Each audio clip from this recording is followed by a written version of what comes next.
PT PLN Persero mengungkapkan upaya perusahaan dalam mengatasi mismatch antara lokasi permintaan listrik dan lokasi sumber energi baru terbarukan di tengah upaya pemerintah yang sedang menargetkan tambahan kapasitas pembangkit hijau sebesar 75 gigawatt hingga 2040 mendatang.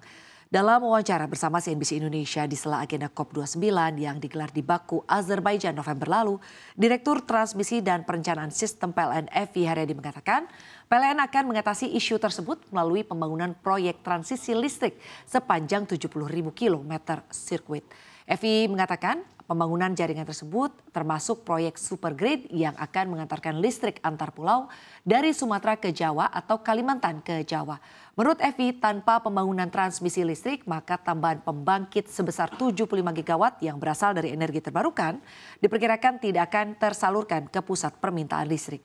Lebih lanjut, Evi mengatakan untuk menggarap proyek ini diperlukan pendanaan yang besar. Dana yang dibutuhkan untuk membangun transmisi listrik diperkirakan mencapai 30 miliar dolar Amerika Serikat.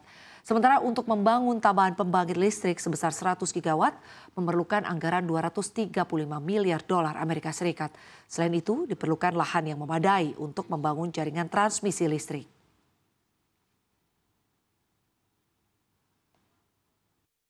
Seperti kita ketahui bahwa sumber-sumber hidro dan geotermal itu hampir seluruhnya agak remote dari sumber demand.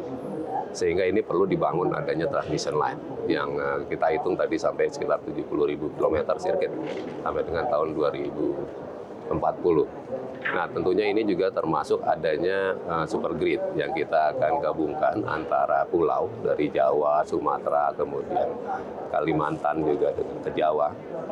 Di mana sampai dengan tahun sekitar 2035 sumber renewables yang ada di Jawa itu sudah terutilize seluruhnya, sehingga perlu kita menggunakan resources yang ada di Sumatera, di Kalimantan, dan mungkin sampai dengan Nusa Tenggara untuk bisa mengoneksi sumber-sumber energi hidro dan juga geotermal tadi untuk mensuplai kebutuhan energi yang ada di Jawa.